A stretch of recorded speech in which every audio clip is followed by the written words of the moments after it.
Hello, hello, hello. This is your host Nkang and Tongwa. We are back. I would like to address the elephant in the room. Yes, I am referring to COVID 19. These are very weird times we're living in, but I hope you are all doing well, yourself and your loved ones.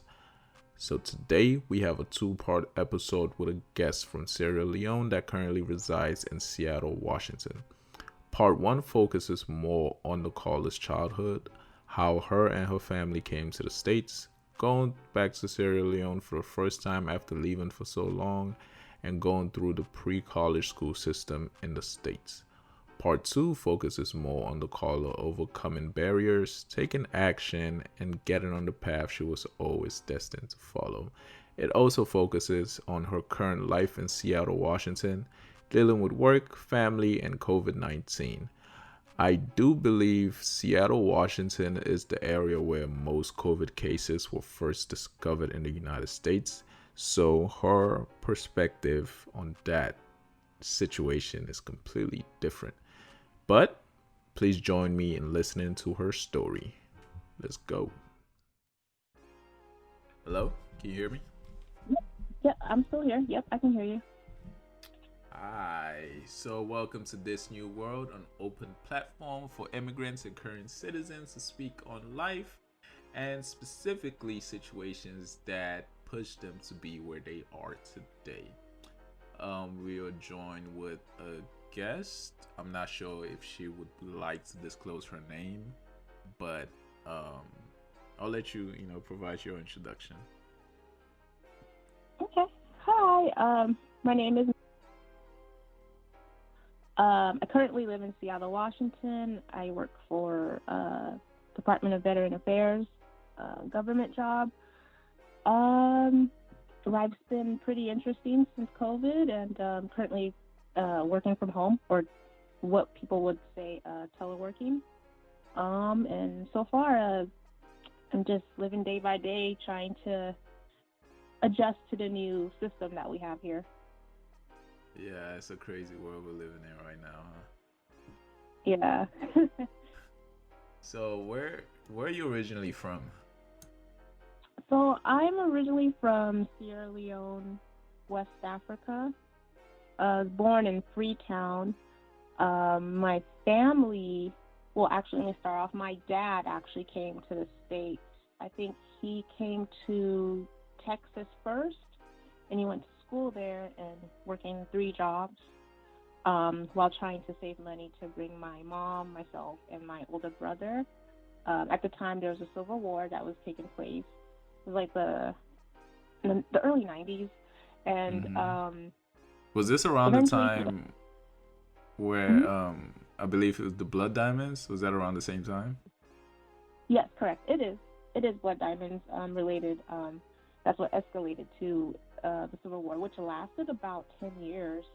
Um, Starting from Liberia, the neighboring country, with Charles Taylor being the dictator. Um, so yeah, so the rebels are coming to the country and attacking people, stealing from people, killing people.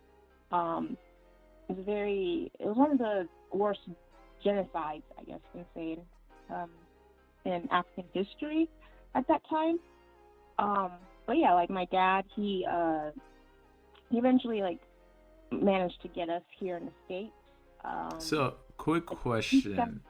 You said your dad came to the States and was in Texas, right? Around what period, which period did he actually come to the States? um, as far as what he told me, I think it was probably like the '80s. So he's been Oh, here, wow. I think, for yeah. So I guess let me just do a refresher. Like back then, if you were an immigrant, he came here for school more of, so that's how he got here. If you're an immigrant back then, in the '80s, let's just say before they changed immigration, I think maybe by 2001 is when things started changing. So before that time, or around that time, if you came here as an immigrant and you lived in American soil for 10 years, with no criminal record, you could apply for your green card, or excuse me, your residency, green card, and then your citizenship and become naturalized. So that's what he did. at the same time when he was working like 3 jobs. So once he was able to Wow. save enough money, yeah, Think times have changed. So times have really changed. Times have really it has changed. changed. But Yeah. So continue. Yeah. once yeah, so once he was able to do that, got my family here, including myself. Um, the process does take a while, but he was able to remarry my mom to get her citizenship. And because my brother and I were not 18 at the time, we were granted to get our green card, and then later my dad applied for our naturalization to become American citizens. Um, so yeah, So I wouldn't say it's an easier process, but it was a lot so easier than. Yeah, go ahead. so did everyone come at the same time? You know, yourself, your mom, and your brother, or was it more of periodically, like your mom would come first, then you and your brother, or you then your brother? No. So as far as what my dad told me, when he was working with an immigration lawyer, whatever they had discussed in terms of immigration law and how to get your family here, we all came together as one. And I do kind of remember leaving the country with my mom and hopping on the plane and coming to the States. And I guess that was like the first time I saw like white people. Was that your first time on a plane too? Yeah, first time on a plane, and then we're going through, I guess, like baggage or um, the gate or whatever, and I'm kind of crying because I'm like, I've never seen these people before, and they're like, oh, you're so cute and everything. So yeah, we all came together as a family, my mom, my brother, and myself.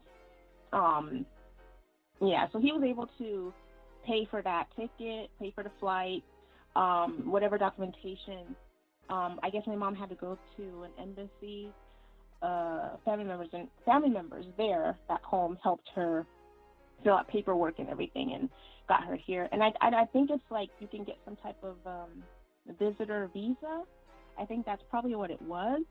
And so when she got here, he later had to like remarry her quickly so that she can stay here longer, because otherwise that would probably expire.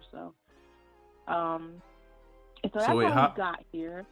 how old were you guys when you left Sierra Leone? Do you remember anything about Sierra Leone Um, before you came here? I was really young. I was probably like a baby. That's what I'm saying. Like I was crying. So I was like her like 3. But I do remember Oh, leaving. Yeah, but I don't have much of a memory as a child. But periodically over years when we do go back home, I have memories of those. So that's probably like a baby when I first got here to the States. But we have visited many times. okay. So when you came to the States, I guess you guys met up with your dad in Texas, right? Oh no. Uh, Wait, we what? Did you guys meet up with your dad in Texas, or did you go to a different state? No. So he was in Texas. I've got that part. So when he was in Texas, he worked for a little bit. Then he moved to Washington State. So we met him there in Washington State. Ah, okay. So Washington State So was basically your new home. yeah, basically my new home and where I grew up, and yeah. So what was life like? What was life like? Going through, because I'm sure when you come in, you have to go through kindergarten, middle school, high school, right? Yeah, yeah. I would say it's like a typical, child in America, but it's a little bit different because I'm African. So um I guess like the thing is, like, for me, it's not just because I'm African, but also black. But going to kindergarten, I didn't face any issues there. I just felt like a regular kid. And the thing is, because it's Seattle, and Seattle is very diverse with different people of different backgrounds, Oh, it was really? easy for me. Yeah, it's not just one type of Race. demographic or Uh-huh. particular ethnicity. Uh-huh. So I had classmates of different backgrounds. So for Uh-huh. me, it was easy for me to not kind of struggle with like identifying who I was. And at the time when I'm like in kindergarten, I really didn't identify as African. I just, I'm just a kid. I'm 4 or 5 years old. I'm just a kid. So Mm-hmm. maybe by the time like in elementary, probably like 7, my African pride starts to come out. It's the culture, the food. We have family members here that are from back home, and also friends who are from other African countries. So I embrace that side. So when people would ask me where you're from, because if my parents had to pick me up from school, or we had parent, um, I think a parent teacher conference with the kids, Mm-hmm. the parents have thick accents, and like our parents who are from Africa, they live there most of their life, and when they come to the States, their accents don't change. So we've been here for like, well, my parents have been here long, well, for over like, let's just say for over 20 something years, so their accents are still pretty strong. So, but you can understand what they say. They can speak good English, but they still have that accent. So people always ask, where you're from, and when I get that question, I'll tell them, um, I'm from Sierra Leone. I wouldn't just say I'm from Africa. I'll say I'm from Sierra Leone, and they're like, "What's Mm-hmm. that? Where's that?" It's like that's Africa. So if I ever told my peers as a kid that I was from Africa, the first thing that they would say would be like, "Oh, do you eat bugs? Did you live in a tent or a hut?" So I just think you can say that's like my first experience of uh, racism, kind of. But in a way, it's like I get hurt by that because I didn't Mm-hmm. understand why they would say that. But you learn later on because of what they see and read on television, but not knowing that much, and probably what their parents tell them because they don't know. Right, Um, right. Just comes from yeah, ignorance. yeah, it just comes with plain ignorance, and sometimes I wouldn't even tell my parents because I was ashamed. So I just keep it to myself. Mm-hmm. Because we didn't grow up that way. Like we had houses, houses are huge back home, and we built our houses from scratch. We have Mm-hmm. driveways, everything. So it's not like we live in a village. There's still villages there in Africa, but we don't live in those areas. Because you stated that So you guys lived in Freetown, yeah, Freetown. That's where I and was born. So Freetown, that's the main huh? city, right, in Sierra Leone. Yeah, that's the city. That's the capital of Mm-hmm. Sierra Leone. Um, so yeah, grew up as a kid. I dealt with that as a child and as a teenager. Um, Even like that time I graduated high school too. But the thing is, high school kind of changed because people were just like more open to it, but I still had to educate them, and it still Mm-hmm. kind of like pissed me off sometimes when people would say things on purpose just to kind of get under your skin. Mm-hmm. So, um, I guess uh, in high school too, I met friends who were also from Africa, and who were being treated worse than I was. And I think because I grew up here, I became Americanized. I don't have a thick accent, so people don't assume that I'm African. They just think I'm, Black American. Mm-hmm. So when I went to high school, and I met friends or peers who were African, and their features looked more prominent than mine. And you could tell sometimes they just came from Africa, or they were exchange students. Immediately, like some of my classmates who were also friends, and I also was in sports too, some of them would just be so racist, would like make monkey sounds, or if they were very Oh dark wow. skinned, they'll make monkey sounds, or like if they're dark skin, really really dark complexion, they would say make dark jokes and everything, and it pissed me off because I'm just like, don't make fun of this kid, don't make fun of this guy, I mean, it was ridiculous. It made me mad. So I sometimes I would mean, have to stand up for it. Uh-huh. definitely, definitely, because that's Yeah. very traumatic, honestly. Because it's different. It's different. It's different when you're seeing it from a different perspective, especially when it's not happening to you and it's happening to somebody that you look at and consider like a brother, like a fellow African. You know what I mean? Yeah. It's Yeah. It's wrong. it's wrong, and it's like even if I didn't like speak to the people who are from the continent, like it still kind of affects me in a way because like those are my people. And the thing is, I kind of my feelings about that, feeling very negative, or the perception of people who didn't understand where you're from other than just America. I had friends who were Asian, who were like Mm-hmm. Korean, and they spoke good English, but they also got the same thing too. And I remember someone called them yellow, and they got mad. They were like joking at first, and then the minute that word and the way it was used was said, like I looked at because I knew what it meant, and I was like, "Whoa, that's wrong." They went off. So I saw it too with other people different from myself, but just seeing my people being treated like that pissed me off. So in times like said, because Mhm. Go ahead. sorry, I was just gonna ask, but you stated that this was happening in high school. High school, yeah. So was And this middle. high school diverse? Was it as diverse as the entire city, or was it a majority a specific race or demographic? So I guess I have to tell more about stories. So yeah, I grew up in Seattle, and then I think by the age of 14, we moved a little bit out of Seattle, so we moved to like a rural area. So my parents bought their first house, so this area wasn't as diverse. So it was probably like at least 40 minutes outside of Seattle, and that's where I started seeing the things there. It started actually, yeah, I was 14, so 8th grade, I remember. So it started off cool because I was kind of like the only black person in my class, and some people knew I was African, Wow. some people don't. But the thing is, that area though, in middle school at least, people had kind of taken a liking to me at that time. Like they weren't as, I guess for lack of a better term, aggressive as when I went to high school. By the time I got to high school, that's where people start to feel more confident to kind of feel like they can say whatever they want, as a teenager. So, over the years, I think I experienced those particular time frames of seeing people from my continent, being discriminated against, and myself, probably like 9th grade, 10th grade, a little bit of 11th grade. By the time it was like graduation period, like I was in 12th grade, I didn't see it as much because that area became more diverse. So a lot of people from different backgrounds were coming.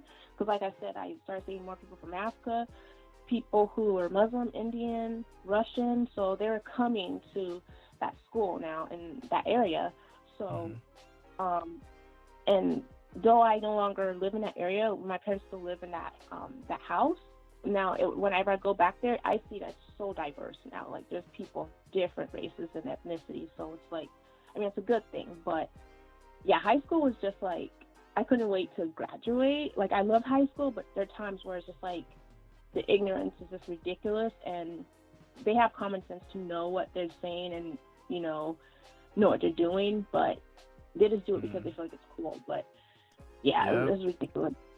Doing it for attention most of the time, trying to get their friends to enjoy a laugh or something at the expense of other people. It's completely wrong. Yeah. But so, yeah. I know you stated earlier that you guys used to go back to Sierra Leone. Was this around high school or middle school, or was this after high school? It was like a little bit in childhood, then middle school, kind of high school, and then the last time I went was 2011. I think I'd probably been there like at least 4 times total, just because like the flights are expensive, and usually when how we much go, would we the try flight to cost? I have to say it increases every year. The last time, at least I can remember, my mom bought the ticket. I went with her. It was like $3,000 each because I was an adult. So. Round way?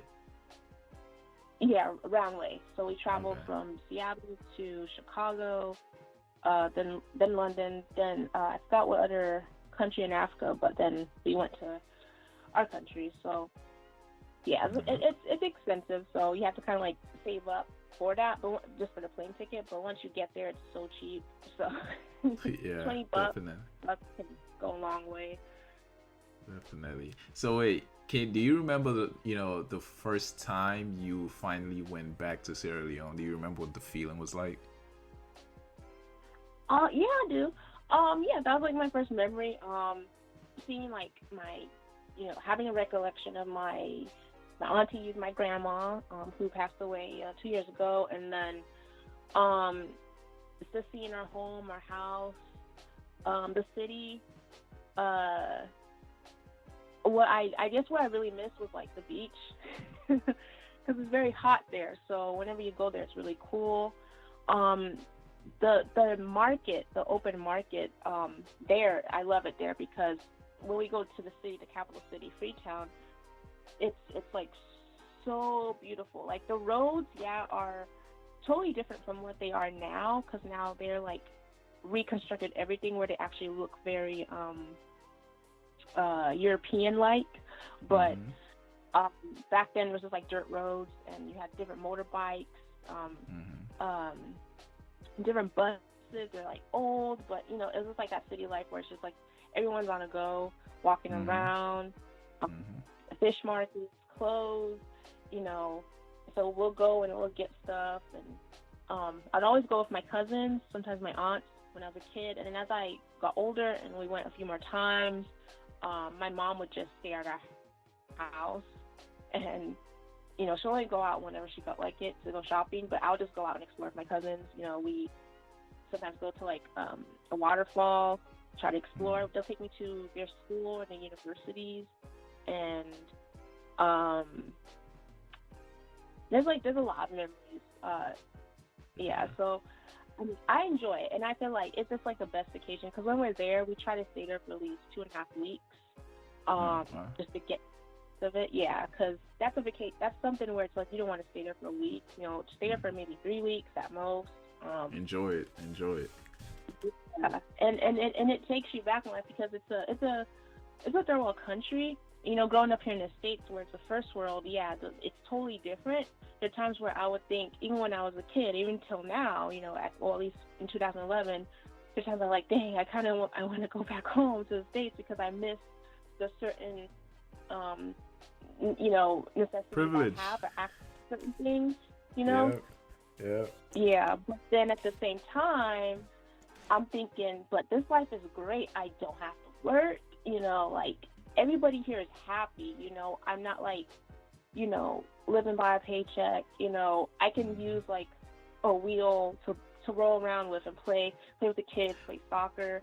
You know, I can, you know, it's Oh. just, When you you know what I say mean? wheel, when you say wheel, are you referring to, one of those things that you had like a tire and they would put sticks in the middle of the tire or something like that? Ah, that's funny. I remember that. So it sounds like that's something most Africans used to do. But Yeah, okay, yeah. continue. Yeah, because I always saw that. Even when every time I went back, I always saw that. So I always thought it was cool, so I would do it. And I mean, it's just that thing where it's just like you want to do anything to relax, and it's just a different sense of culture.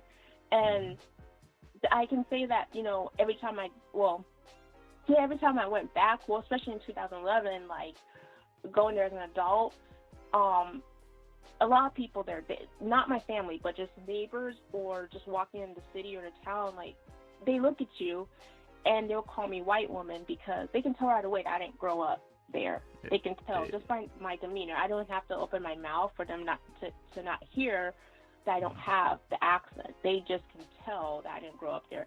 They'll immediately start calling me a white woman and say you're from, Europe or you're from America, and they'll try to ask me for money or my mom, she looks the part, but if it was me, it was just like, hey, and I try not to, I never bring clothes where it's like, expensive or anything. I just wear like regular clothes, like shorts and a tank top because it's super hot, and I got my little sun hat, and that's it, and just walk around. Yeah, But like fitting in. yeah, I'm trying to fit in, but like they still catch me with that. But the thing is, I can understand the language, so if they're, talking about you, they think you don't understand. I can understand what you're saying. So What I what mean, what again, language is this? so Sierra Leone, the main language is Creole. It's Krio. But we have like 7 dialects. The second biggest one would be Timini. Well, actually, the first one would be English, because we're colonized by the British and French. But Creole would be second, and then Timini would be third. Then there's Mende, and I forgot the other three, but I think there's a few more. But Creole is just a mixture of languages, so it's just like broken English, French, a little Portuguese. But yeah, so there they can kind of see that you're not really from here.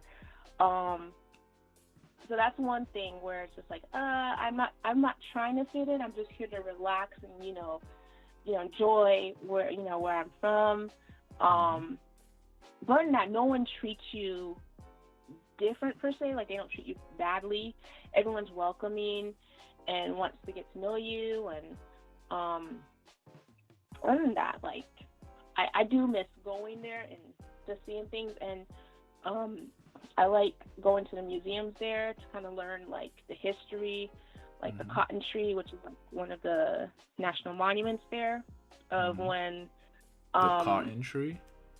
yep. So that has a history. It's a giant cotton tree in Freetown, the capital. Uh-huh. So the story behind that is when the slaves were taken from Africa to come to the States, well, America. Um, After they were done using the slaves, they decided to bring slaves to like the islands, which we'll call now today like Jamaica, the Caribbean, and some of them were Mm. dropped back off to Africa in Sierra Mm-hmm. Leone. So the ones that were brought back to Sierra Leone on a ship, the minute that they got off the ship, they were tired, they were fatigued.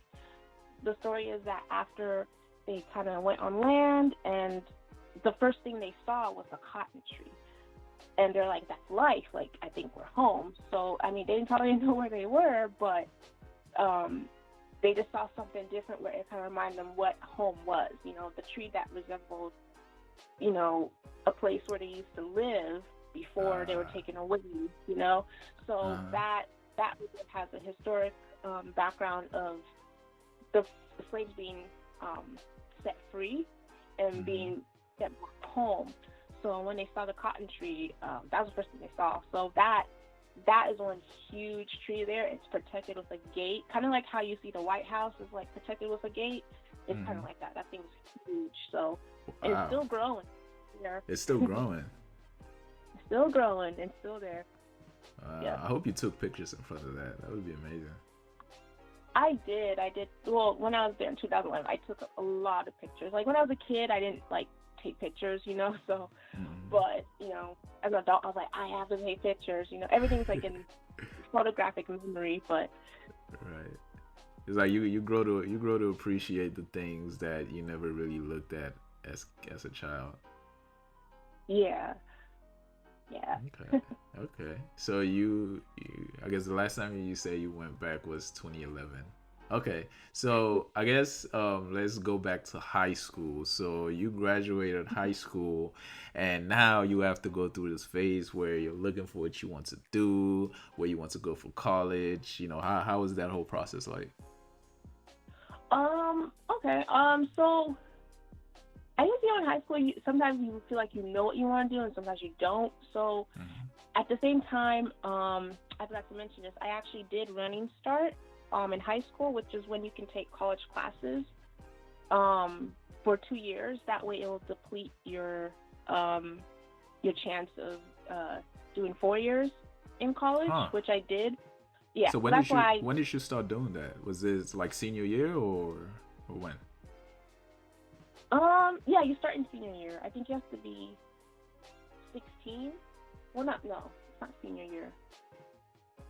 No, I think it was 11th grade. Okay, Yeah, you so have to do it junior. for like 2 years. I just kind of followed in my brother's footsteps. He did the same thing.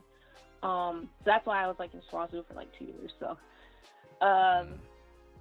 so yeah, I did that. So that kind of helped me transition to what I want to do. So it's a college course. So you kind of figure, not college course, but it's like a community college basically you go to. Mm-hmm. So it kind of gave me an idea like where I want to go, and everything else. So, at first I wanted to do art because I love drawing and painting, and my parents were just like, you shouldn't do that because you won't make money. And you're right. I did research. I was like, yeah, that's true, but Mm-hmm. I'm still gonna do it, as a hobby because I like it. So then I was like, what else can I do? I was thinking, well, I do like health related stuff. So I was like, do I want to become a nurse? Do I want to become a doctor? Do I want to become a pharmacist? I don't know.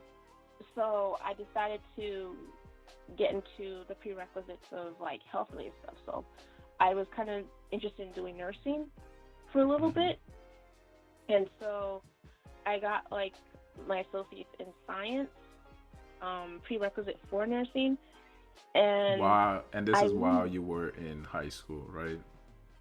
yeah. So you Okay. kind of you get the uh you do get like a degree for that.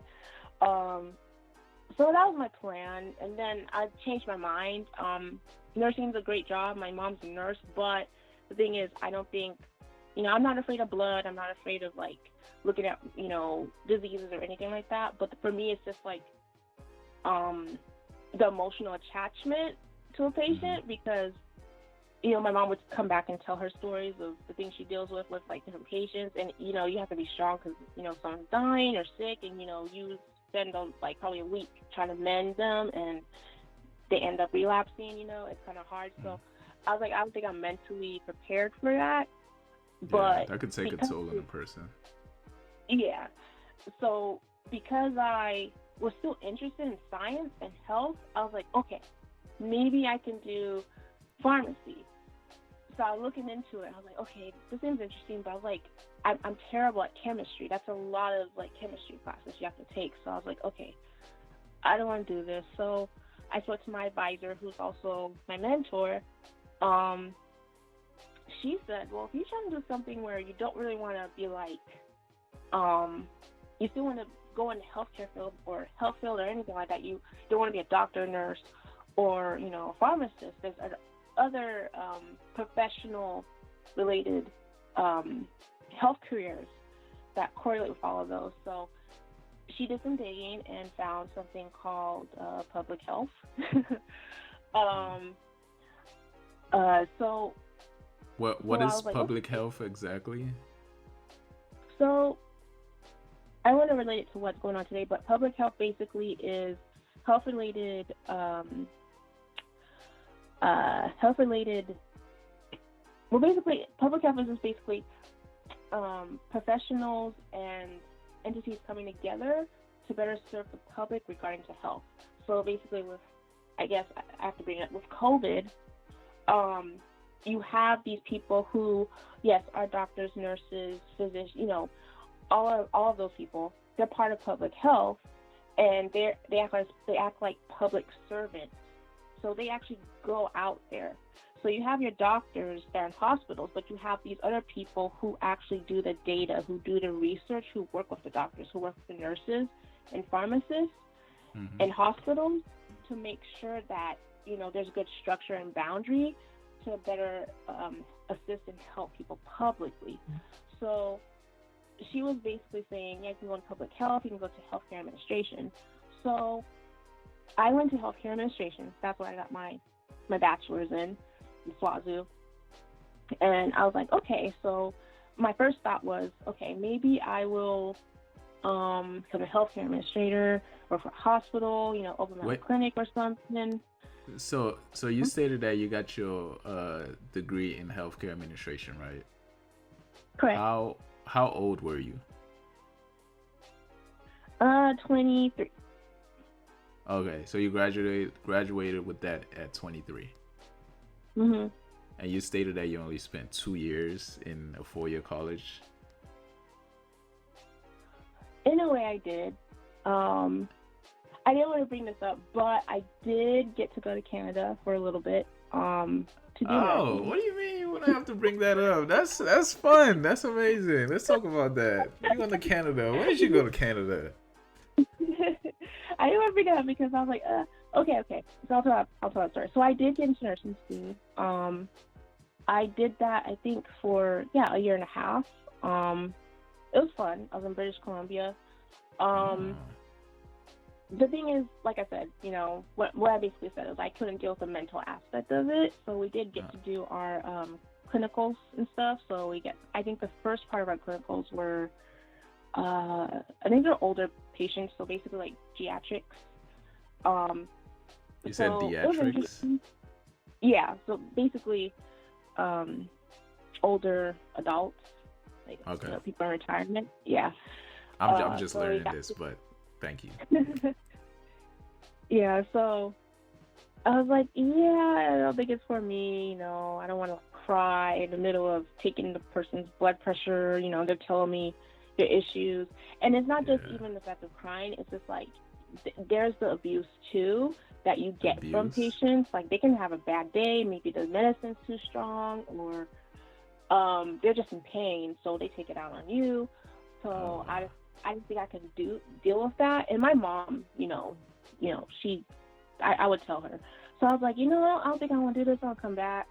Okay. So So wait, this yeah, is so when that's this is when you were in Canada, right? You said British Columbia. yeah, yeah. Wow. So when you called your mom and you started telling her you don't think you want to do this, you need to come back, like how was she feeling? Was she more, open with open arms saying it's okay, you could just figure out what you need to do, or was she trying to push you to figure it out and finish strong?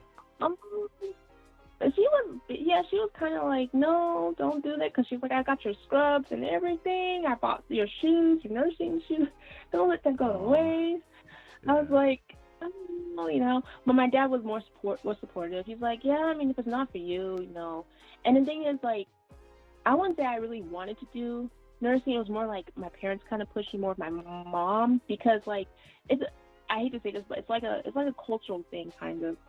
Mm-hmm. Um, I've noticed this surrounding wise that a lot of Africans, at least for me, a lot of them are in the medical field. Majority of them are nurses. Some end up being pharmacists, doctors, but majority I know are nurses. So it's kind of like a thing: be a nurse, be a nurse. And the reason why is just because hey, they make a lot of money. But the thing is, like, they don't take in consideration that it's very stressful. I mean, any job is stressful, but it's stressful and it gets to you. So I think that I'm was the thing I was sure. thinking. I don't think this is for me. So um, that's when I, went back to my community college mentor and told her about it. And she's like, yeah, you love health. Um, so that's why I was like, okay, I'm gonna find a school that has a degree for healthcare administration. I found SWAZU. There's another university that I was thinking of going to, but um, I chose SWAZU because it was like a little less expensive. So Mm-hmm. um, went there and I got my degree there, and from there, I think I have to say I still wasn't too satisfied with the degree, um, because like I was Why? like, okay, now what am I going to do with it? The degree itself, they to finish to get your degree there, you have to do a what do you call it, an internship. So which An I got to intern. for the So it's a requirement before you receive your yeah. degree. Huh. Yep. You get to choose the location that you wanted to go to. So because I was already um, I had volunteer experience in hospitals because of my mom. So because I had that connection with a hospital I volunteered before, I went back Uh-huh. to that hospital, and um, Oh, so when you were I in got Seattle, you just basically went back to the same hospital you had volunteered at yeah, with your mom. yeah. So I was still in SWAZU, but like during the summer, Uh-huh. I did my internship when I came back home for the summer. So I did Okay, that, and and where then where was Swasso again? Sorry, forgot to ask that. oh, Oklahoma. Oklahoma. Interesting. Okay. So what was it like? Because I know Oklahoma is known for racism. I believe because I've been hearing this in the story in a lot of, I guess, history related videos on YouTube. Even the show called Watchmen on HBO. I don't know if you ever saw it, but it spoke on how Tulsa, Oklahoma was the Black Wall Street, and something happened, and of course, the racists came and destroyed the entire community. So what, Mm. from your perspective, was Oklahoma racist or had any bit of racism? I would think so, but I just wanted to get your own idea. You know what? This is gonna sound shocking to be honest, but because I was in a dormitory and I didn't get out much, I didn't have a car. It was just me and my roommates. We stayed in a lot, and then once in a while we'd go out and walk the campus. And then if you had a friend or um, that was there that had a car. They'll drive us to like places. Um, and because like for me, like I like diversity. I like learning about different people. I joined international clubs like the Black Student Union and then the International Club for people of different backgrounds. I Mm-hmm. kind of put myself in an environment where I didn't have to think about racism. You know what I mean? And it Mm-hmm. wasn't like intentionally. It's just because I grew up like that.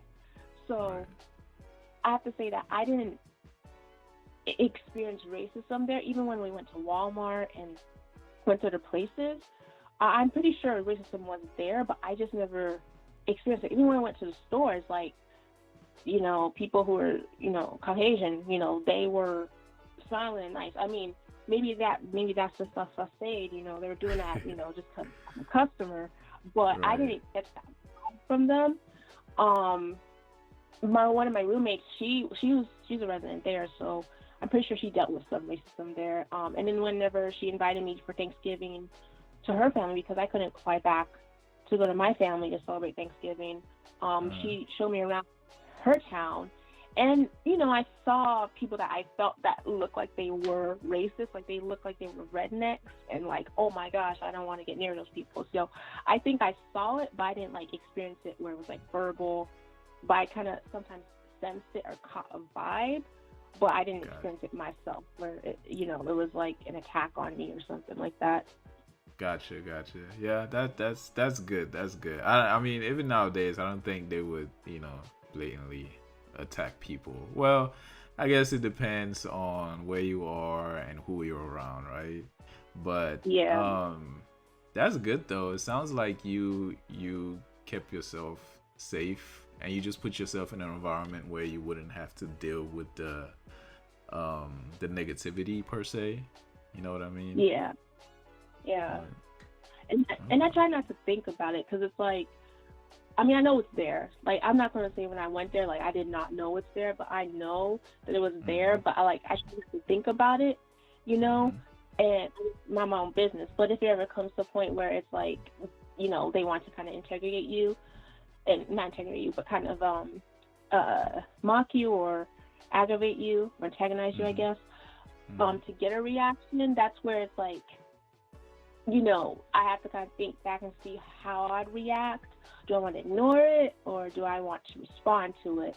And respond in a very, you know, polite way. I don't want to come off sounding like I'm belligerent, like I'm, angry black girl, because I'm Right, not. You know what I right. mean? I want to like, Uh-huh. hey, listen, I'm educated, and I'm not gonna let someone ignorant who does not know anything about the world around them to kind of put me down because they stay ignorant. They refuse to change their views on society, knowing that this whole country is a melting pot of different cultures and ethnicities. So I mean, I can't say that like I said, I can't say I experienced it, but I know it was there and I sensed it at times. Okay, okay. Good thing you were aware. Yeah, good thing you were aware. But Yeah. so were you happy once you finally graduated and left Oklahoma? Yeah, I was, I'm not gonna lie, like it was a different, it was like a culture shock because like I'm a city girl, so it's like Mm-hmm. you're going from a city to a very rural area where there's, it's like a dip for tornadoes. So there's always like windstorms and it's so Ooh, dry, it's like a desert. And yeah. there's some people who have like thick country accents, and you know what I mean? So it's like, the Yeah. food is different. So it's just like, every time I got the chance to go home for summer or breaks, I was so happy. When I graduated, I was ecstatic. I was like happy to go home. At the same time, like I do kind of miss, the good experiences I had, but just leaving because, I just wanted to go home because I missed Mm-hmm. the transit stations. I miss the metro. I miss like the sound of planes and cars and people outside Oh the street. yeah. I just kind of miss that. So, um, it was like bittersweet type of thing. But yeah, I say I was happy to leave. That's good. That's good. So you left with your degree, and you stated that you weren't entirely happy with the degree, or you didn't know which path you wanted to follow after. Yeah, correct. I didn't know which path I wanted to follow after. So with that degree, I was told there that it's limited. So, but when I did my research on my own, going to back to a bigger city, I was told it's not limited. You can do a lot more. So it just depends on where you apply the degree and locality. So, okay, I was just like, okay, well, I have experience at this hospital, networking with my mom and people that I met there, and I kept them on, my list of contacts. So, did some digging, brushed up my resume and applied, and I got my first professional job there. I was basically a coordinator there. A coordinator? What were you doing? Yeah. So I was like a scheduling fee coordinator. It was like a data job. Yeah, so this is where now this actually applies to my future and what I like now. So I didn't know that I was going to apply my degree to that. It was still health related, but it wasn't the healthcare admin side. You know what I mean? Like healthcare admin was more like, in a way, like running a business, kind of being a manager, talking with doctors, talking with nurses, doing that stuff. So I still got to do that, but I was like basically on a computer most of the time. So I was doing like Excel, SQL stuff, changing and updating medical codes and everything like that. So I got like a training from a a contractor who trained me on the job. And then after he left, I had to do the job because I was like in charge of that part. There was also another individual too who also was like the same role as me, so it was like the both of us. So that was the job. I liked it, but it was tedious and it was very stressful because like it's a lot of pressure, and knowing that I was young and I'm still young, but it's like super young coming out of college. Most of the people were like older than me, like in their 30s, 40s and above. So they kind of take advantage of you a little bit. So you don't really know what to do, what to say. You want this job because you want it. It's professional and it's for your career. You want to lay it out. My dad would always tell me, you have to stay. If you really want this job, not really want this job, but if you really want your career to take off, you have to stay with this job for 1 year to complete that mark because it looks good on your resume. So I really had to stay. And that, I have to say, that job, the job itself wasn't the problem. Though it was tedious, and I knew eventually I wasn't going to do it forever, but the department I worked for was toxic. So the coworkers and bosses I dealt with was toxic. So that made my work harder because you're young and you're impressionable and people want to take advantage of you, and they will lie. And, it was like my first job was like a nightmare, and I told my dad I want to quit. He's like, don't quit. Stay here. So I stayed there for like, I think a year and 2-3 months. And afterwards, I found another job. I applied because I was applying at the same time, and it was also health related, and it was for Obamacare at the time, I think. Wow, interesting. Yeah. So wait, when you were applying for these jobs, like where are you going to apply? Are you doing, LinkedIn, Indeed, ZipRecruiter? I don't even know if ZipRecruiter was still around back then. But yeah, where were you going? No, so I just did the regular way, which my dad taught me, which was just resume. You go to the company or organization's website, and they have little job postings, and you apply. And that's how I did it. I just applied through that, and I uploaded my resume letter. You make it seem like times are completely different. Like people don't reach out to the companies directly anymore. But yeah. Wow, what a life this caller has been through. Her country of birth sounds amazing though. I never knew there was a giant cotton tree in the capital of Sierra Leone. I was looking at pictures of the country a few days ago and I'm just amazed. The country itself is beautiful. I won't lie. Like you could go ahead and search it up yourself. It's gorgeous. But it's also crazy what minorities go through at work. Discrimination at the workplace is really real. It's real, people. I'm sure most of us have dealt with discrimination at the workplace. I hope you've addressed it or had a chance to address it, but this is something that we really do need to start paying